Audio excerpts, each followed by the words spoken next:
Hello everyone, this is GamePro24X, and for the longest time I have always been researching and figuring out a way to help you guys on Xbox One, since you guys cannot do anything when it comes to the save files. But today I'm here to change that, and I finally found a method that can benefit you guys in so many different ways, and I hope you guys enjoy. So the method at hand that we are going to be talking about today is what I and the community has dubbed it as insurance fraud. But before I get into that, let's go ahead and get into the details onto the setup. So what you're going to need to do is set your preparedness on the lowest possible on just one platform, not all of them, just one of them. Make sure you have your guards all the way up to 12.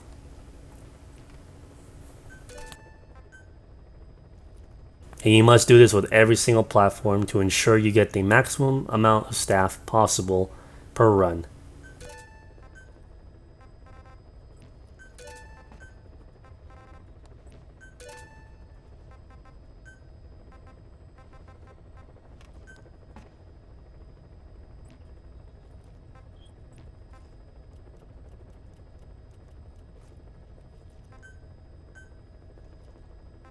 On the advanced settings, you want to make sure you have your equipment grade up to 2 or 3. Now, I personally choose non-lethal because it's a lot easier to manage. If you're wearing heavy body armor, you won't take as much damage as usual. However, the mortars are still a problem. You will have a buddy with you to help you out. And I forgot to set my range of the equipment, and the lowest that you should go is 2. Also, make sure that there are no decoys at all on each platform. That way you always see the true number and you don't deal with anything extra. Now, another thing that's pretty great is that the swimsuits, you can make your staff wear the swimsuits. And what that does is, normally, if you put on non-lethal, they can wear the sneaking suit and you won't be able to see them with like night vision goggles and such. However, with the swimsuit, you can. So it makes it a lot easier to see them in the dark. So I highly recommend setting them to that. Now onto the staff. This method is going to be slightly different than how I had it set up with the S++ farm on all the other consoles, because on Xbox One you guys cannot mess with your profile. So this is what you're going to have to do. Select all of your staff on your security team and move them to the waiting room.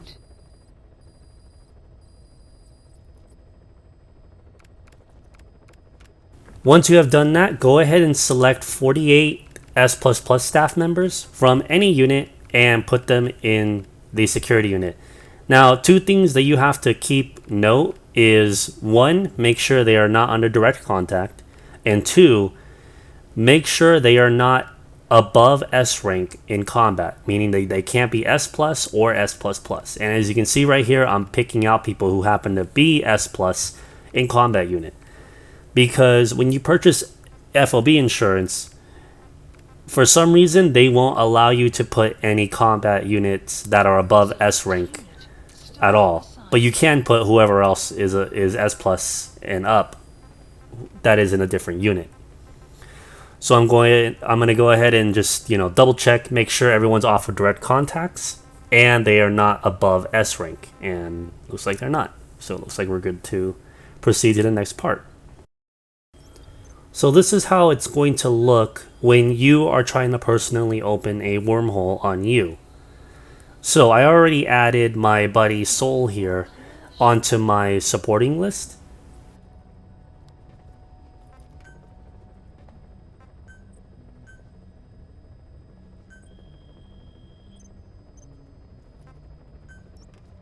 And I'm going to go to his FOB and I'm going to visit it.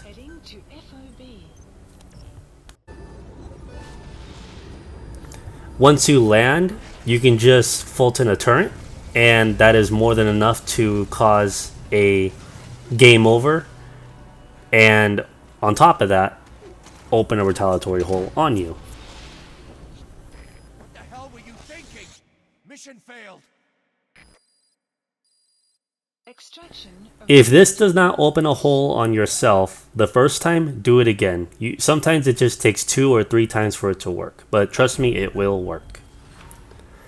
But you will have to re-add him onto your supporting list, and then he will have to add you onto theirs as well. So for the purposes of this video, that segment that you just watched was only just to show you what you have to do. Now, I asked my buddy here to invade me so that he has a hole opened on him, which he does. So now the very next step to do is to buy insurance. Both of you would go and buy insurance.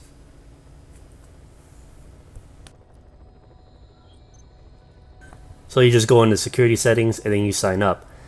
So as I mentioned before, combat unit that are S+ and up cannot be saved, or they cannot be allowed. So you're going to go ahead and purchase the 1-day insurance. Now the interval is a little bit weird. A lot of people have told me that the interval starts immediately when you buy it, and essentially you'll be able to just buy another day 1 after like half the day has been gone.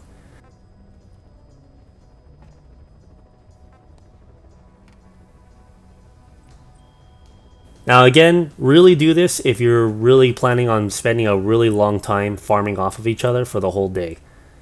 And 50 mother base coins is not a lot whatsoever.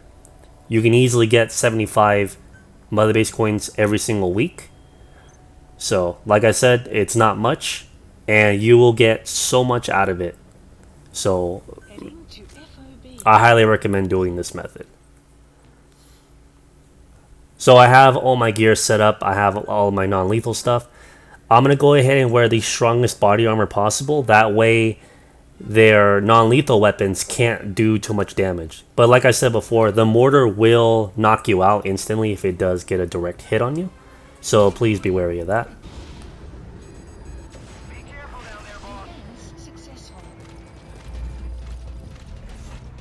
So just like in the S++ farming video, all you have to do is knock out and Fulton everybody on the first platform. And on the second platform is when you should be spotted.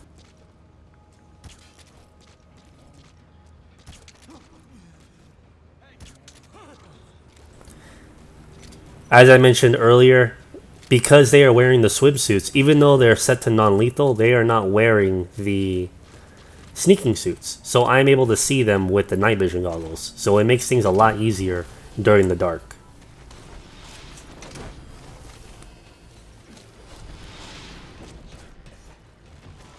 You gotta extract him.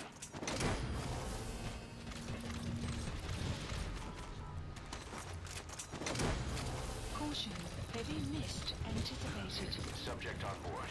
Leave the rest to us.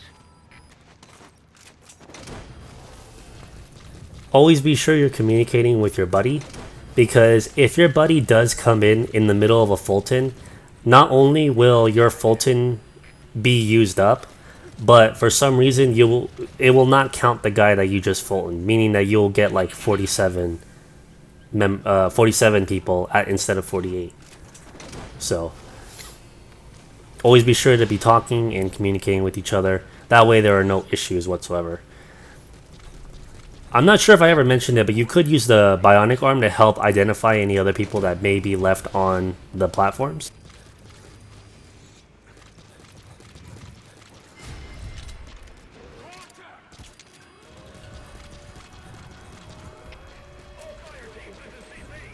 Now, I know what you're thinking. Why the hell did I go and steal that container? Isn't that gonna make me not get more staff? Well, yes, you are correct about that. Thing is though, is that I don't need any more staff right now. I'm good on staff. And what makes this event really, or what makes this method really great, is that not only can you steal a bunch of staff from your buddy, and because of the insurance they will never lose them, you can also do the same exact thing with materials. You both can steal materials off of each other all day if you want. And if you just want to go for a material run, all you have to simply do is just make sure there is absolutely nobody on your security team. So your buddy can just invade you on a completely empty FOB, go collect all the containers they want, get to the core, and you're going to get yourself a nice bonus after that as well.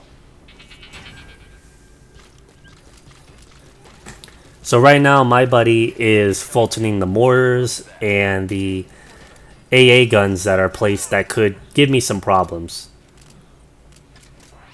The Hand of Jehudi is a must-have for this kind of method. It's really great for bringing groups in, and you can Fulton people, or you can Fulton stacks of people at once.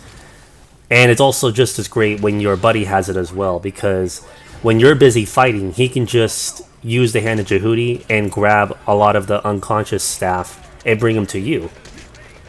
So like I said, this is an effort, and the faster you guys can clear out a run, the better it's going to be for both of you in general. So like I said, this requires a lot of teamwork. So have a lot of good equipment, have a lot of good communication, and things should be done in, I would say, less than 15 minutes.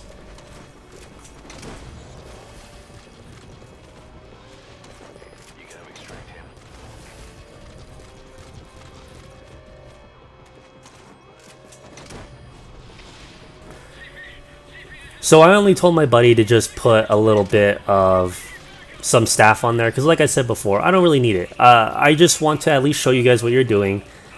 And I was like, hey, why don't I just go and invade your base development platform, and I'll just take like precious metals and fuel and stuff, and then yeah.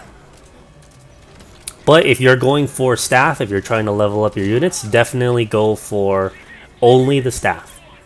Tackle one thing at a time.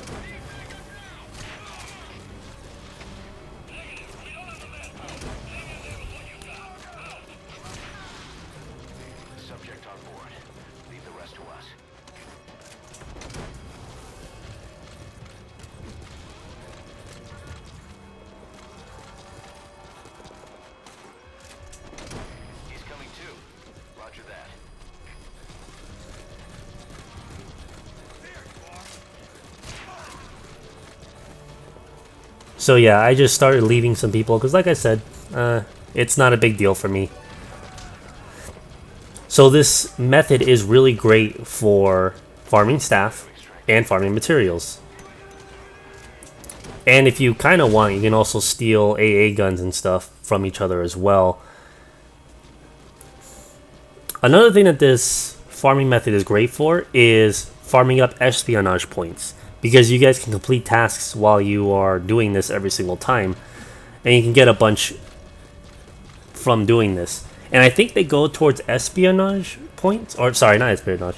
I think they go towards PF points, which you can use to purchase more staff and stuff. So that's always great, unless I'm wrong. But yeah.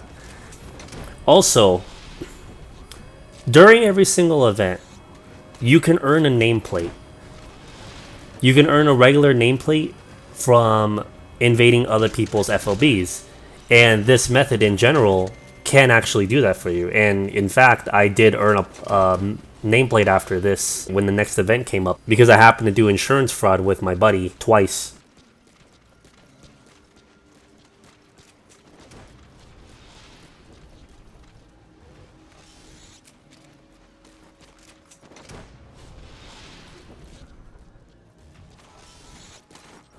So the rules for the nameplates are, if you reach someone's core once, you'll just get the regular standard normal nameplate. If you reach it, I believe it is 10 times, you get the bronze plate. 50 times you get silver, and 100 you get the gold version of whatever that plate is. And from my understanding, the plate that's going on this event is Huey. So if you want a gold Huey nameplate on your profile, go ahead and do this method, and just, you know, if you want to go straight for the core, just go ahead and make sure there's no staff on board whatsoever, so your buddy can just hop right on in, sprint straight towards the core, and that's it. That's how you farm the nameplates, which is probably something I'm going to do later on this week, so that I can just start collecting them. But I'll leave a link in the description if you want to see all the nameplates that have passed this entire time.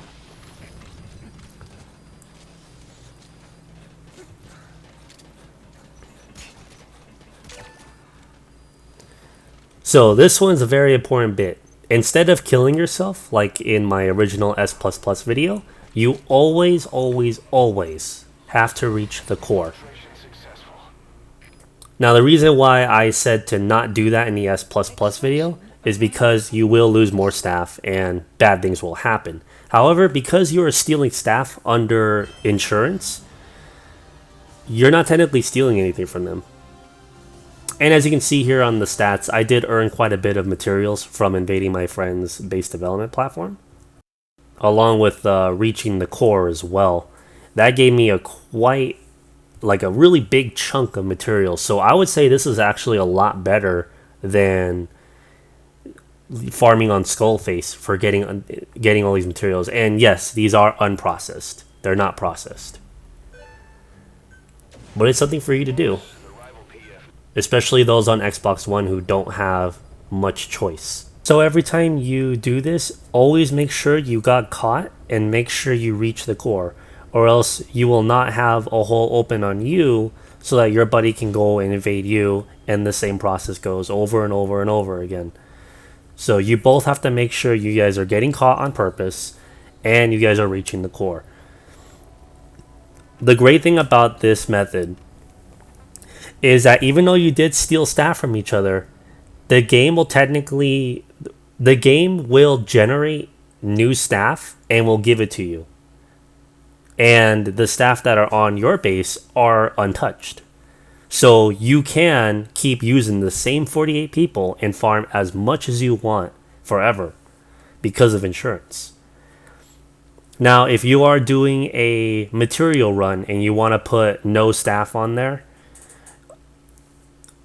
or maybe you might want to put a few staff roaming around, or you can also place down a camera. That way they can go to the camera, purposely get caught, trigger the alert, and then just run towards the core. Because since there's nobody on the platform, well, the alert won't last very long anyways. So not only will you be able to farm a bunch of staff, S++ staff, you'll also be able to farm a lot of unprocessed materials off of each other. You can also farm espionage points, and on top of that, nameplates as well. The only real downside to this is you have to spend 50 mother base coins, which, like I mentioned earlier, that's not a lot, because you get 75 at least, like the lowest amount. You can get 75 a week for free from just logging in. And another downside is you cannot farm this with S++ combat. That's the one thing that you guys are always going to be struggling on, is combat. But thankfully, I have guides on how to do the events, so you can only farm event points just to buy combat S++. And if you're earning a lot of PF points from doing this with your buddy, you can also spend those points on buying S++ combat as well. So there are alternate ways that you guys can successfully survive in this game on Xbox One. And if you're on the other consoles, you can still do this method as well. I'm just saying that in the case of Xbone, you guys didn't have anything whatsoever, and it really sucked. But this is our solution for now. It's not the absolute perfect thing, but it is a lot more than what I could have offered you long ago. But I will say that this, compared to the traditional way of S++ farming, is a hell of a lot faster and a hell of a lot better to do, because it's not dependent on how many people you have. The only thing that the S++, the traditional way of doing it, has above this is the fact that you can just do this with combat unit, and you can just reload your save, and you can just keep on doing it over and over with other people. But like I said, Xbone doesn't have that option. So I highly recommend doing this method. I had a lot of fun using it, and I sincerely want to thank everyone on the Discord chat who came together and helped figure out and dissect this method one step at a time, and just really help knock out all these questions I had, all these tests I wanted to make, and providing something that we can give to the community as a whole. So I greatly thank Captain Kirk, since he is on Xbox One and he's the one who mainly did the most research on it, because there's nothing much that he could have done without it. I do want to thank Towley and Kaiser on their own respective consoles or platforms that also provide help, and anyone else in general in the community that has provided so much help and so much information when it came to this method. So I, along with the rest of the community, thank you. We salute you for your efforts and sacrifice to this. So if you guys haven't done so already, please consider joining my Discord chat. There's a lot of people on there that talk all the time, including Kirk, as you can see here. But there's always a lot of chatter, and there's always a lot of people available to help when it comes to S++ farming or anything else in the matter. So we have a lot of fun, and I always keep up to date and always try to talk to everyone and keep up with news and such when it comes to like Metal Gear or anything of the like. So definitely think about joining that. You should also join the PS4 community that I have, which is Gamers Haven, and through there I like to host play with subs, whether it be on MGO or anything else that happens to be on PS4. So it's just a better way for me to get in touch with you guys and play with you guys. So please consider joining any of that. Now, I don't really bring it up too often, or I thought I should start doing that a little bit more, but I do have a Patreon, and if you guys do like my work, you really do like all the things that I help put into the community, and just you guys in general when it comes to like streaming and playing with you guys on certain games, if you ever want to consider it, definitely donate. I don't really have too much of a reward tier on my Patreon, so it's really not that much. Really, it's just $1 or $2. But speaking of Patreon, I want to thank Joshua here for donating $2, and of course it's a part of the reward tier that if you donate $2 or more, that I will mention you guys' name on each video. So I greatly appreciate your donation, and I'm glad you're like my first patron. By the way, I really do like your Gravity Rush profile pic, and if you haven't seen this, Joshua, I have played that game and I have streamed it a few times, so definitely check that out. So that is about it. I sincerely hope that this has helped the Xbox One community, and if you guys need any more assistance, don't be afraid to come on the Discord chat and ask, or in the comment section and ask. And I will be sure to keep up to date with any other things that people may ask, and just either check my responses or just check the description itself. I will also have a full description of the entire method if you don't want to watch the entire video all over again, or you have some questions, or you might be stuck on some things. So definitely look at everything that I have here. Trust me, it was a lot of work to put in, and it was a lot of work just to write it all down. So I hope this helped everyone, and I wish you all luck on the farming game, because as we all know, that's what this game has devolved into. It's just nothing but a grind fest. So this is GamePro24X, and I will see you guys later.